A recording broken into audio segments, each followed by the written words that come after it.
What's going on, everybody? Paul Hickey here with NoOffSeason.com. Welcome to another edition of the Sports Card Strategy Show from the Mint Collective in Las Vegas, Nevada. I am here at the Mint Collective. I said there was going to be a series of special episodes from the Mint Collective, and this one, as many will be moving forward, is brought to you by Graybo's Sports Cards. It's a hobby shop located in Richmond, Virginia. Graybo's opened in February 2023. They're brand spanking new. They're owned by Duke Dodson, Ryan Fitz, each of whom I had an opportunity to meet here at the Mint Collective, and their buddy Gray Burnett. The three owners of Graybo's collected cards as kids, fell out of the hobby for a few years, and got back into the hobby in 2021, put their heads together and decided to create the ultimate experience for sports cards collectors and investors in the Arts District of Richmond, Virginia. Graybo's sells wax, raw singles, and graded singles. They run breaks every Tuesday night on Instagram Live. You can check out Graybo's at graybos.co. That's www.graybos.co, or on Instagram at graybos_cards. We hope you check them out. They're great guys. I'm actually, later on after this episode, I'm going to go check them out down at the sports book, and we're going to watch the second game of the Final Four coming up here on Saturday, April 1st. But we have another special episode of the Sports Card Strategy Show from the Mint Collective, brought to you by Graybo Sports Cards and NoOffSeason.com. And this is not an April Fool's joke, but we have some news from the Mint Collective. Some Topps releases is going to be the main topic of today's show. We are going to bring in Cray Larachi, VP of Product Development, and get a sneak peek at the exciting upcoming innovations from Fanatics Collectibles, including details on programs and product updates. It's super freaking cool. You guys probably already heard about the rookie debut patches that are going to be a part of some sports cards coming up. Topps doesn't know exactly what release they're going to go into, but on opening day 2023, there were 10 or 11 rookies making their major league debut, including Jordan Walker and Anthony Volpe. And they all wore rookie debut patches that were made specially for the sports cards from Topps that they're going to go in. Topps is trying to figure out what releases that should go in, but it's a great thing. So we're going to bring in Gray here in a second. Sorry, we're going to bring in Clay here in a second from Topps to walk us through all of that. And there's more than that. There's really cool stuff like retro fractors, follow backs, and more that Clay is going to walk you through. And breaking news in the hobby, you may have heard some influencers have cards now. I believe Aaron from Slab Stocks, Sports Card Investor Jeff Wilson, and Card Collector 2 Ryan Johnson. All three of them really, really good guys. I've had a chance to meet two out of the three face-to-face a couple times. And as you know, I also do work for Jeff on the side at sportscardinvestor.com. I write several articles for sportscardinvestor.com. They're all great guys, and they've earned the right to be apparently in the release of Topps Big League 2023 as influencers. And so I did actually ask Clay how one could go about earning their way into a Topps release in the future. One potentially being yours truly, Paul Hickey, or Lefty McKee, my co-host, or both of us, perhaps putting arms around each other, talking on the Sports Card Strategy Show as influencers in a future Topps release. I did ask Clay that, and we'll see what we can make happen, but only because some of our audience members texted me and emailed me after they saw that some other content creators from around the hobby were actually in a release. Breaking news from Panini. They did give me my own Prism card, as you can see here on the screen. All I had to do was walk down to the Panini booth and take a picture, and I got my own Panini card. So there you go. I am encapsulated in Prism, but it is only the digital edition, as you can see here. If you're listening on Spotify and Apple, you probably can't tell that I'm totally kidding. It's a little bit of an April Fool's here. I do have a digital Prism card, but that's only because I walked down to the Panini booth and made that happen myself. Speaking of the Panini booth, an update from the last episode, I did go down and get my special Panini silver pack. And as you can tell, can you hear that? That's an encased card. So I don't know what I'm going to do with this, but I'm pretty excited. That's an encased card. The Topps Mint Collective Silver Pack is not an encased card. So props to Panini for giving us all an encased card and some Panini Racing 2022, which I'm not interested in because it is not F1, of course, that is NASCAR. But anyway, that's some breaking news. Another piece of breaking news is I met up with a new friend named Hayden Mandelblatt. And I bought an Anthony Edwards SGC 9.5 select rookie auto out of 249 from him. It is a HGA 9.5. I'm not sure what I said a second ago. It's an HGA 9.5, 9.5 corners, 10 edges, 9.5 centering, but a 9 surface. And he kind of showed me some bubbling up down at the bottom of the surface. So I don't know if this is a crack and submit to PSA, but I do know that I paid $300 for it, and it last comped out at a PSA 9 back in January at 421.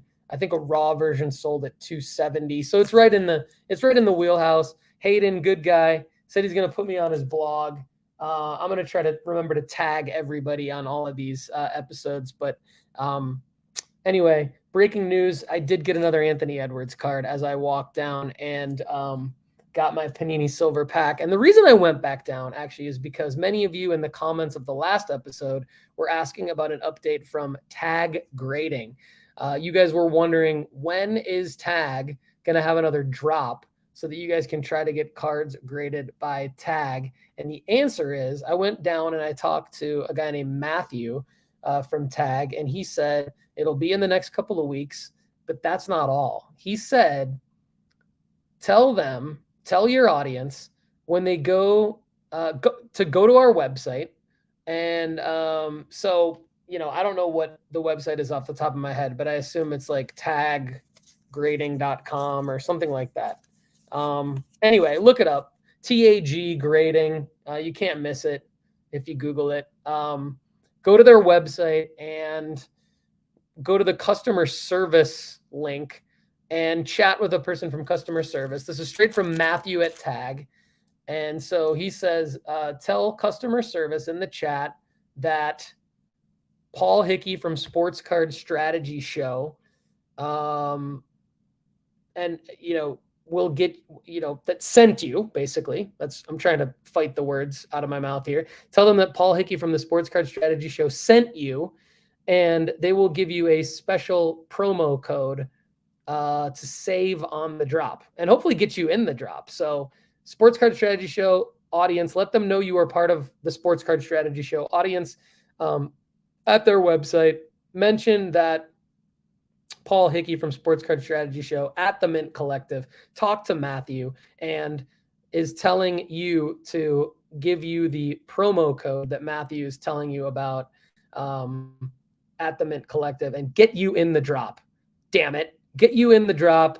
Rob Masora and the rest of the audience who is asking me about Tag Grading.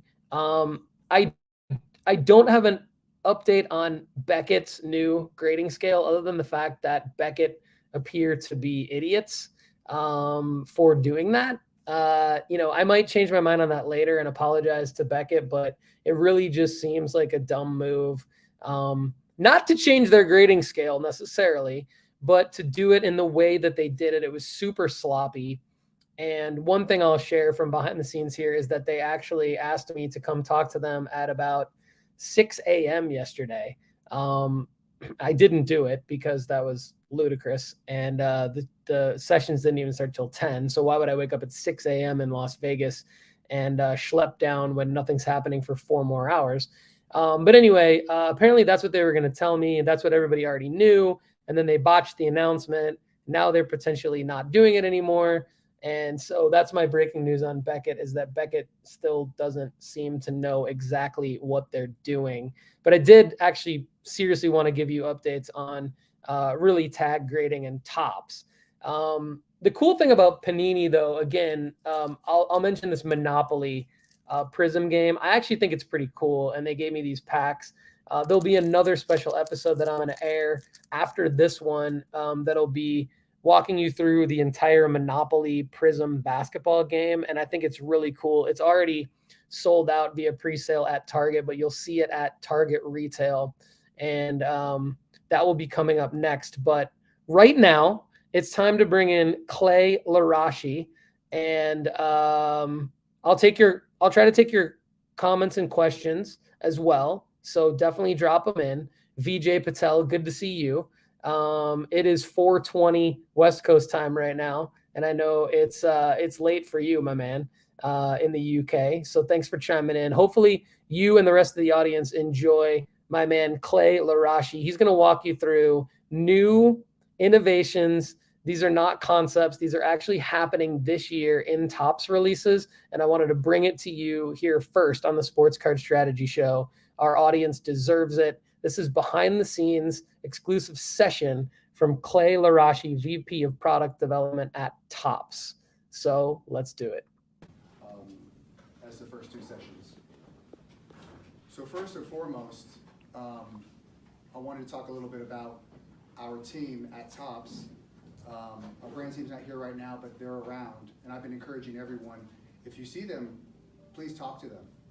They want your feedback. I stress to my team that you don't make these products. The people make these products. We're just here as envoys who filter all the information. We have a business sense about it, but we're here to learn from everyone, get feedback, so we can make the best products. So we're excited. We're all also big collectors. I'm a massive collector, been doing this for a long time. I've been at Topps 20 plus years, started my career at Fleer, and now at Topps I head up product development. So today we're gonna talk a little bit about innovation at Topps. And then when I think about innovation at Topps, there's some key milestones. Anyone here know Cy Berger? Anyone know that name? So he kind of introduced trading cards to Topps. But when I think about innovation, innovation is when he sat at his kitchen table in 1952 and designed the 1952 set. That's innovation. Innovation is when the first Topps Chrome set came out. When we said, we're gonna take our flagship product and we're gonna make a chromium technology. It was an exclusive at Walmart. Luckily, there was a guy named Kobe Bryant in there, his rookie card, that helped propel the brand. When I think about innovation, I think about Topps Now, right? The first kind of on-demand products, speed to market, digital printing, really revolutionized how quickly we can produce a trading card. When I think about innovation, I think about Project 2020, right? Us collaborating with influencers and artists to have a different take in a cultural way on trading cards to appeal to a new audience. But all those things are the idea is to bring new people in, right? Because all the beautiful stuff that we love about the business, all the passion that we have for this business, we want other people to enjoy it as well. And that's how we grow the business. And when I think about innovation, I think about yesterday. And when I mean yesterday, I mean the MLB debut patch. Did anyone see all the news and buzz? It was crazy. It was a lot of work. And what I would tell you is, before we were purchased by Fanatics, that idea might have popped up in our head, but we would have said, wow, I don't know if we can execute that, because that's tough. You're asking like Major League Baseball to put a patch on for a specific player on a specific day across Major League Baseball. That's hard to do. Well, yesterday, a dream came about. And what I would say is that it's really just the start of what we're going to do. Fanatics has unleashed an incredible Topps. A company that started the family in the 1930s that was a candy company and made trading cards, but really made trading cards so they could sell more candy. That's why they started making baseball cards. And now we have the power and the resources of Fanatics to just do incredible things. So we're super, super excited. We have all kinds of new innovation coming your way. And today I'm going to touch on a few of them. So the one I just talked about, sorry, this is, give me 1 second.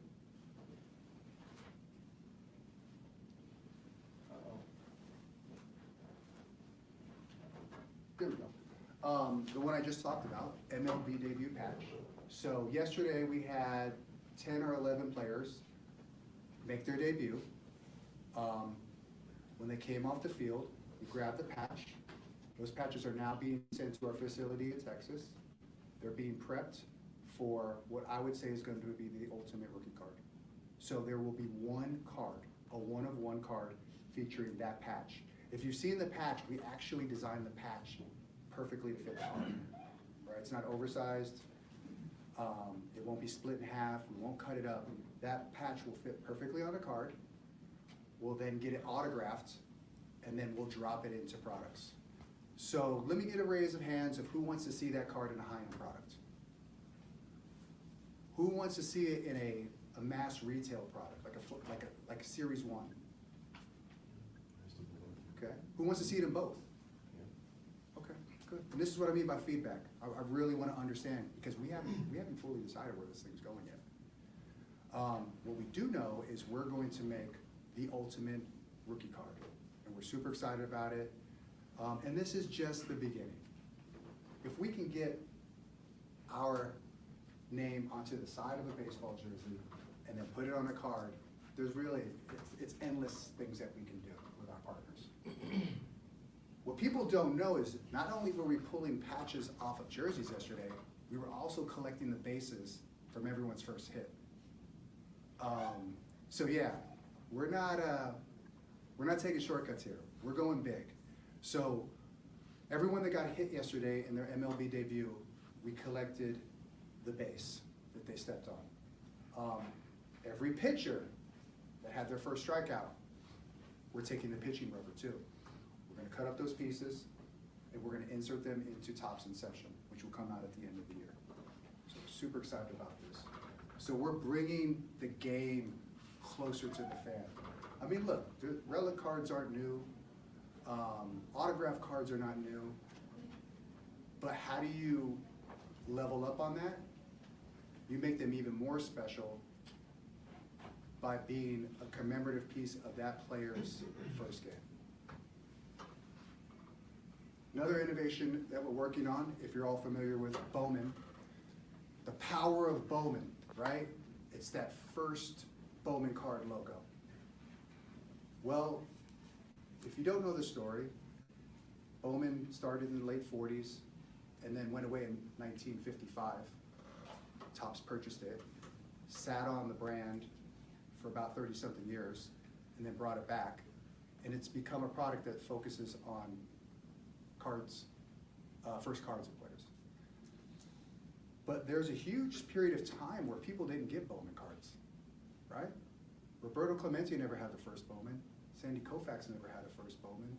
There's a lot of legendary players that never had a first Bowman. So imagine if they had a first Bowman. Well, we're going to do it. So starting with Bowman Chrome, we're going to take 5 players, legendary players, who never had a Bowman first card, and they will get a Bowman first card. These cards are going to be super limited. They're going to be numbered from the gold refractor, numbered to 50, on down to the super refractor. Living players will also sign cards. And this will be their first card, their first Bowman card, and it will be their last. So that's right. So when you see that George Herman Ruth card of him pictured as a pitcher with the Red Sox and the first Bowman logo, you're never going to see a Babe Ruth card in Bowman ever again. That's it. So I just want to chime in here, guys, and apologize for the poor audio quality. This was me streaming yesterday from my phone, rather recording from my phone, and now streaming to you. And this is Clay Larashi, the VP of Product Development at Topps. And I just want to essentially let you all know that I think this is probably one of the cooler things that Topps and Bowman have done. They are releasing what are called retrofractors, and it is going to be the first Bowman card of Legends, and they're going to be serial numbered 50 or less, and living players will also sign the cards. This is going to be the first and last Bowman of these guys. They have not announced who the players are yet, but he did throw out names like Sandy Koufax and Roberto Clemente. Obviously, Roberto Clemente passed away early on in his life in a plane crash. So he, a lot of these guys are not going to have autos, but he did say living players that get their first retrofractor Bowmans are going to sign them as well. So this should be pretty sick, I think. So again, the audio quality is it's very low volume, so I apologize for that. So hopefully you can hear Clay, and I just wanted to make the point that I think these retrofractors that he's talking about are definitely awesome. I think most of you probably already heard of the MLB debut patch that he referred to, game used patch that was actually made for the card and worn by the player. I think that's a significant breakthrough. It's a sign that this is not really just a hobby anymore. This is an industry, and all of professional sports is recognizing, okay, we got to have our players bought into, essentially facilitating these game used items for the fans, for the hobbyists. So it's really Fanatics is really making a dent already in the space. And back to Clay for the wrap up of his presentation. And then lastly, if you were at the founders dinner last night, that founders party last night, a bunch of people were kind of walking around with their big league boxes. That's because there were several people in that room who actually have cards in the product. So we're super excited about that. And not only that, but all the cool, innovative stuff that we're doing in Big League. You may be familiar with the brand, but this year it has a whole new look. We've taken this and flipped it upside down. Brand team's not here right now, but one of the brand managers came to me a year ago and said, hey, I got this idea for Big League to make it more fun, to make it more kid-friendly, to really create some excitement. I said, what do you want to do? He says, I kind of want to build it like Pokemon. And I go, how do you want to build it like Pokemon? He says, I want to take like the base set, I want to tear it out, I want to do some cool inserts, some fun stuff. I want to really draw in like the really fun stuff of like what the hobby's about. The first thing I said is, you're crazy. And then he came back a week later and he goes, okay, what about now? Look at it now. And I go, let's try it. So a lot of super exciting things in this program, a lot of new things, a lot of fun things. There's going to be a rapper redemption program for those of you who have shops for this product. There's influencers I mentioned. There's special tiering in the base set. You actually have a chance to be in the product next year. That's right, there's a sweepstakes in the product where some lucky consumer is going to be in the set next year. So can you imagine, this is your shot to be on a Topps card in a product with a bunch of major leaguers. That's very cool. Might not be as cool for some of you, but for a kid that's 12 years old, that's cool. That's really cool. And what's even more cool for a 12-year-old kid is a social media follow back. What is that? This is a redemption card that you can pull out of Big League that allows you to be followed back on Instagram by your favorite baseball player. So you'll pull a Mike Trout card. There's a redemption code on the back. You input that information. We reach out to you, and within weeks, Mike Trout will be following you on Instagram. Like, how crazy is that? Some kid's gonna walk into the playground one day and go, look who follows me on Instagram, Mike Trout. And people will be like, no, that's a fake handle. It's legit. So these are the things that we're doing to bring trading card to the masses, because the only way we can let people know about this wonderful hobby that we're a part of is we gotta tell everyone about it. And now that Topps is a part of Fanatics, we have the resources to do it. And the bigger this gets, the cooler it's gonna be. And we're really, really super excited about it. So there you heard it from Clay Larashi. Now that Topps is a part of Fanatics, they have the resources to do all this stuff. This is the kind of stuff I was hoping that they would do. And I knew it was possible from my time working in professional sports. You just have to coordinate it and plan for it. And it looks like Fanatics is doing it. So again, just to recap what Clay said in his session, MLB debut patches, retrofractors, sweepstakes to be in Big League next year, and followbacks, social media followbacks. A lot of really cool stuff. Apologize for the audio quality, everybody, but hopefully you could hear Clay. This is this is great news, I think, from behind the scenes at the Mint Collective. Topps about to release the ultimate rookie card later this year. They don't know exactly what release the MLB debut patches are going to be in. I wouldn't be surprised if they split them up and they're in multiple releases just to test how well they do in the different releases. But thanks again, everybody, for watching and listening to the Sports Card Strategy Show. This is a special episode from the Mint Collective. Again, some news on Topps product releases, some news on tag grading, BGS, and Panini. Everybody stay tuned for more from the Mint Collective, as well as episode 76 coming up Monday with myself and my main man, Lefty McKee. Everybody, thanks so much. Have a great day.